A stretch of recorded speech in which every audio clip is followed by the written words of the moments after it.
নমস্কার, আমি বিকে শুভ্রা অফিসিয়াল এই চ্যানেলটির থেকে বিকে শুভ্রা বলছি। আজ মূল্যের অর্থাৎ ভ্যালুর যে বিষয়টি নিয়ে আলোচনা করব সেটি হলো হিউমিলিটি অর্থাৎ নম্রতা।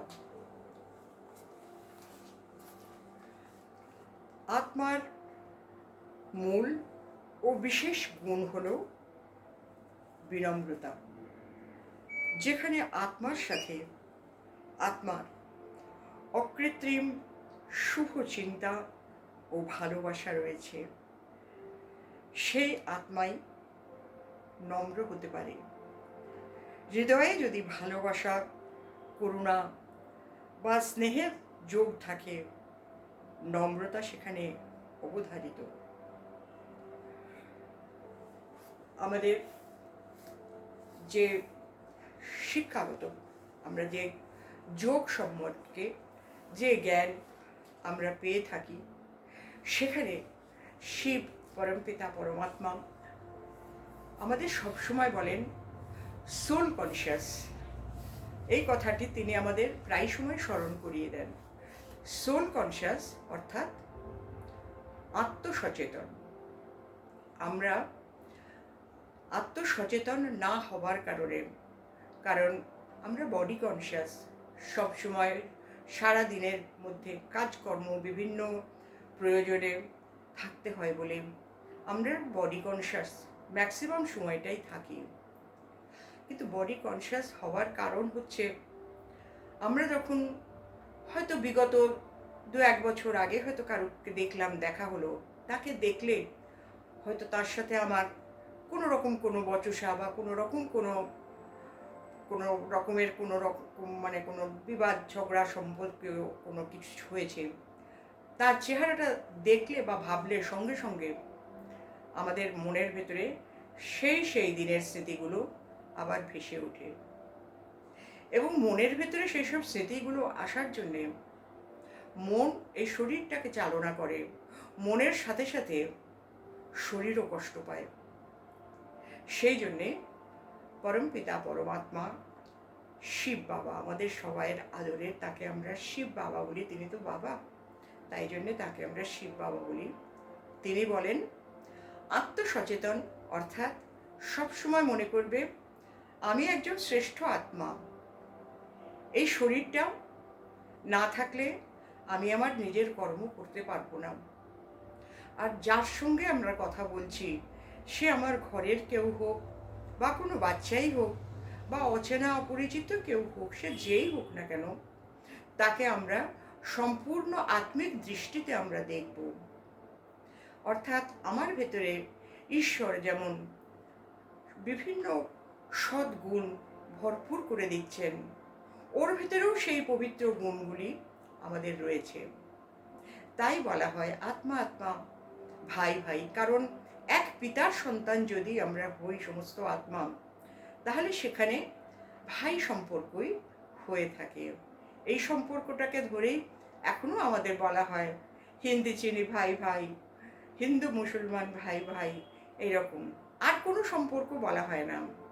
যেহেতু আত্মার সঙ্গে আত্মার ভ্রাতৃত্ববোধের সম্পর্ক, সেই জন্যে ঈশ্বর বলেন সব সময় সকলকে আত্মিক দৃষ্টিতে অর্থাৎ ছোট্ট একটি সুন্দর জ্যোতির্বিন্দু রূপে তাকে দেখো। কারণ তোমার রূপ যা, তারও রূপও তাই।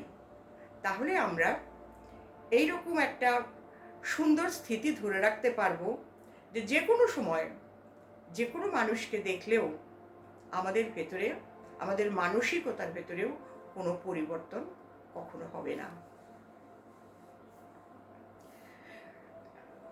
বিনম্রতা মানে নিজের সত্তা ও আত্মসম্মানকে বিসর্জন দেওয়া বোঝায় না। অনেক মানুষ মনে করেন যে নম্রতা হচ্ছে বা বিনম্রতা হচ্ছে একটা কাপুরুষের লক্ষণ। যেখানে কোনো উত্তর দিতে পারলাম না বা যেখানে মাথা উঁচু করে কোনো কথা বলতে পারলাম না, সেই জন্যে ভয়ে ভয়ে আমরা চুপ করে রইলাম। সেটা মনে করার মতো কোনো কারণ নেই। শ্রদ্ধা ও নম্রতার সিংহাসনে বসেও নিখুঁত সফলতায় কর্মের ভিতরে আমরা সফলতা লাভ করতে পারি। শান্ত মন, শেখার ইচ্ছা, ভুল স্বীকার, ভালো সম্পর্ক, এগুলি হচ্ছে নম্রতার ধর্ম। তাই পবিত্র জীবনের দিকে প্রথম ও সবচেয়ে গুরুত্বপূর্ণ পদক্ষেপ আমাদের কি হলো?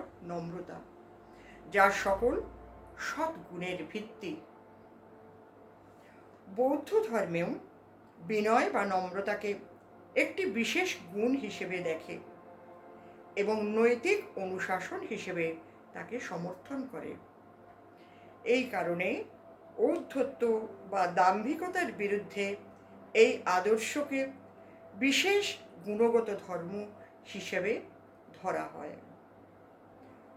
নম্রতার গুণগত বৈশিষ্ট্যগুলি হল ঈশ্বরের আদেশ বা নির্দেশ পালন করা, আনুগত্য, কোনো অভিযোগ ছাড়াই ধৈর্য সহকারে কষ্টকে সহ্য করা, বরণ করা, নিজের দোষ অকপটে স্বীকার করা, আন্তরিকভাবে বিশ্বাস করা যে অন্য মানুষরাও আমার চেয়ে শ্রেষ্ঠ হতে পারে। কেউ কেউ মনে করতে পারেন যে নম্রতা আত্মবিশ্বাসের অভাব বা নিষ্ক্রিয়তার লক্ষণ, কিন্তু আসলে নম্রতা চারিত্রিক একটি শক্তি। নিজের ভুল স্বীকার করতে, অন্য মতামত থেকে সেখান থেকে কিছু শিখতে এবং অন্যের দৃষ্টিভঙ্গিকে গুরুত্ব দিতে আভ্যন্তরীণ শক্তি ও আত্মবিশ্বাসের যথেষ্ট প্রয়োজনীয়তা আছে। আমরা কখনো কখনো নিজেদের ভেতরে কথাবার্তা বলার সময় কোথাও কখনো একটু কথা কাটাকাটি বা তর্কাতর্কি কিছু হলে আমাদের ভেতরে সব সময় মনে হয় আমি যে কথাটা বলেছি সেইটাই শ্রেষ্ঠ এবং সেইটাই শুদ্ধ, সত্যি সেটা গ্রহণীয় এবং সকলে সেটা গ্রহণ করুক। এই অভ্যাসটা কিন্তু আমাদের অনেক ভুল পথে চালিত করে। সেই জন্য প্রত্যেকের কথা নম্রতার সঙ্গে আমরা শুনব এবং প্রকৃতপক্ষে যেটি আমাদের যোগ্য সেই বিচারধারায় দেখব, যেটি যোগ্য সেই কথাটিকেই আমরা বরণ করব। হয়তো আমি যেটা বলছি সেটার ভিতরে ততটা যোগ্যতা নেই, তার জন্যে আমরা দুঃখী হব না বা মুখে মুখে সেই তর্ককে আমরা বাড়াবো না। নম্রতা এমন একটি চারিত্রিক বৈশিষ্ট্য যা অহংকার ছাড়াই নিজের সামর্থ্যকে চেনা যায় ও কঠোর আত্মসমালোচনা ছাড়াই নিজের সীমাবদ্ধতাকে নিয়ন্ত্রণ রাখা যায়। বিনয় বা নম্রতা আসে আত্মবিশ্বাস ও আত্মসচেতনতার থেকে। অতএব এটি একটি সচেতন ও ইচ্ছাকৃত দক্ষতা যা সকল স্তরের পেশাজীবীদের ক্ষেত্রেও অর্জন করা সম্ভব বা অর্জন করতে পারেন। মূল্যবোধ হিসেবে নম্রতা তার সর্বোচ্চ পর্যায়ে আসন পেতে রেখেছে। নম্রতার গভীর অর্থ হল অহংকার মুক্ত থাকা এবং নিজের গুরুত্ব সম্বন্ধে বাস্তব সম্মত দৃষ্টিভঙ্গি। নম্রতা আমাদের এমন এক অবস্থানে রাখে যেখানে আমাদের ঈশ্বরের প্রয়োজন হয় এবং আমরা তার কাছ থেকে অনুগ্রহ লাভ করি। আমরা কথায় কথায় বলে থাকি, সত্যি কথা হলো এতটাই কটু বা কর্কশ যে কেউ সহ্য করতে পারে না। সেই কথার রেশ টেনে মানুষকে অনেক সময় মানুষ কটূক্তি করে থাকে, কিন্তু ঈশ্বর সর্বদা প্রতিটি পদক্ষেপে আমাদের নিখুঁত স্বভাব হওয়ার জন্য শ্রীমত দিচ্ছেন। তিনি সর্বদাই সত্য বলেন, তাকে আমরা তাই জন্যেই সত্যম শিবম সুন্দরম বলে থাকি।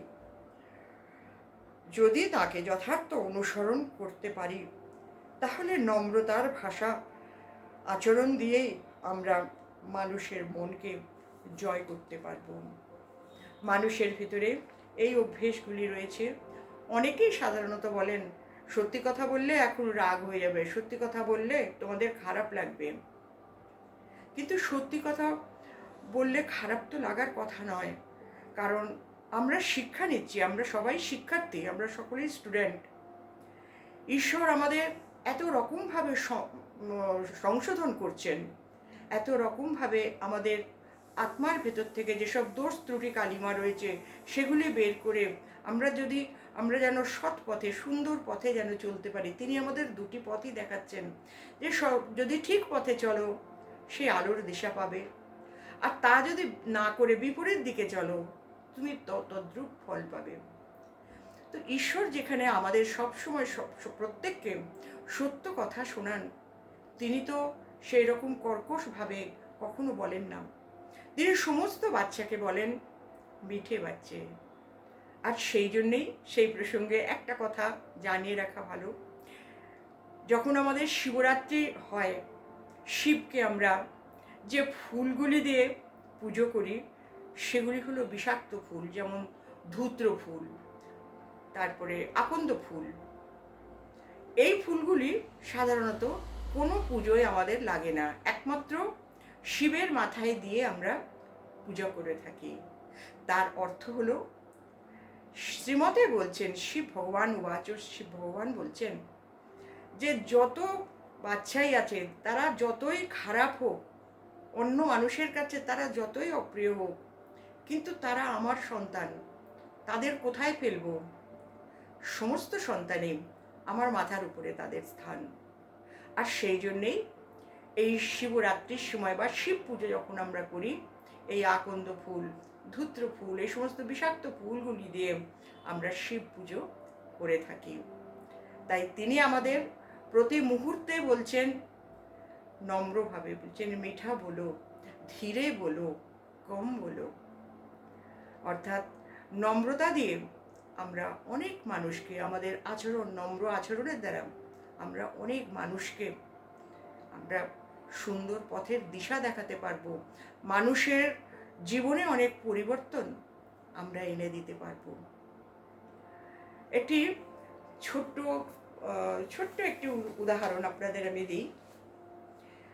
কয়েকজন ব্যক্তির মধ্যে একজন ব্যক্তি কোনো এক ব্যক্তিকে বলছেন, বাহ, আপনি কি সুন্দর দেখতে, আপনি তো সত্যিই খুব সুন্দর দেখতে। তো যাকে বললেন সেই ব্যক্তি তো অবশ্যই খুশি তো হয়েছেন, নিশ্চয়ই মনে মনে তো নিশ্চয়ই খুশি হয়েছেন যে বাহ, এত লোকের মাঝখানে আমাকে এত সুন্দর দেখতে বলেছেন। আবার কিছুক্ষণ কথা বলার পরে, কথা বলার মাঝেই ওই ব্যক্তিকে বলছেন, আপনি যেমন সুন্দর দেখতে সেরকম সুন্দর আপনার আচরণ, তত সুন্দর আপনার কথা মানুষ মুগ্ধ হয়ে শুনে, মানুষ অভিভূত হয় আপনার কথা শুনলে। আপনি এত সুন্দর আচরণ, এত সুন্দর ব্যবহার আপনার। তো ভদ্রলোক যাকে বলেছে তিনি তো নিশ্চয়ই ভেতরে ভেতরে খুশি অবশ্যই হয়েছেন, তার দুবার প্রশংসা করা হয়েছে। এখন আপনারা বলুন যে তাকে তো দুবারই প্রশংসার কথা বলা হয়েছে। একবার বলা হয়েছে আপনি দেখতে ভারী সুন্দর, আরেকবার বলা হয়েছে আপনার আচরণ খুব মধুর। তো এই দুটো কথার ভেতরে, এই দুটো প্রশংসার ভেতরে সেই ব্যক্তির কাছে কোন প্রশংসাটি সবচেয়ে মহত্বপূর্ণ বা সবচেয়ে ভালো লাগার মতন বলতে পারবেন? আমি বলি, শরীরটা হলো বিনাশী, ক্ষণভঙ্গুর, আজ আছে কাল নেই। আজ সুন্দর দেখাচ্ছে, কাল হয়তো অতটা সুন্দর থাকবে না। সময়ের সাথে তাল মিলিয়ে সবই একদিন সেই একই স্রোতে ভেসে যাবে। কিন্তু এই যে তার গুণ, যে গুণের কথা বলেছেন, আপনার কি সুন্দর আচরণ, কি নম্র ব্যবহার, এইটা কিন্তু থেকে যাবে। কেন? কারণ এটি হচ্ছে আত্মার গুণ।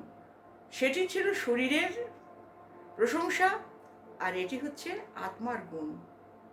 আমরা বলি না, আমরা যখন জন্মাই দুহাত নিয়েই জন্মাই, আবার যখন খালি হাতেই জন্মাই, আবার যখন যাই তখন খালি হাতেই যাই।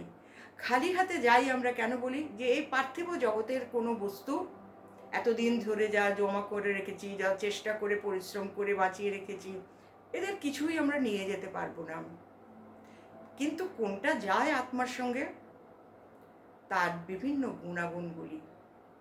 একজন মানুষ যদি সত্যি সে প্রশংসনীয় হয়ে থাকে, তিনি মারা যাবার পরেও তার কথা প্রত্যেকের মনে, যাদের সঙ্গে তিনি মিশেছেন মিলেছেন, প্রত্যেকের কথা মনে থাকে। ঠিক যেভাবে আমরা আমাদের দেশের বড় বড় নক্ষত্রগুলিকে মনে রেখেছি, নেতাজি সুভাষচন্দ্র বোস, শ্রী অরবিন্দ, স্বামী বিবেকানন্দ, কবিগুরু রবীন্দ্রনাথ ঠাকুর, এরা তো, এদের তো বলে দিতে হয় না কেন তা এদের মনে রেখেছি। এদের গুণগত এতটাই প্রাচুর্য ছিল যে আমরা কেন, আমাদের পরেও যে জন্ম আসবে বা তাদের পরেও যারা আসবে, এই নামগুলি কিন্তু তারা কোনোদিনও ভুলবে না, কারণ তারা তাদের গুণেতে অক্ষয় হয়ে রয়েছেন। এবং এইসব গুণগুলি নিয়ে যাওয়া মানেই আত্মা তার সমস্ত সেই আত্মিক গুণগুলি যা আত্মা ধারণ করে নিয়ে এসেছিল সেগুলি তার সাথে যায়। আচ্ছা, আজ এই পর্যন্তই। আপনারা সকলে ভালো থাকবেন, খুশিতে থাকবেন, আনন্দে থাকবেন। আপনারা সকলের প্রতি আমার শুভ ভাবনা, শুভ কামনা রইল। ওম শান্তি।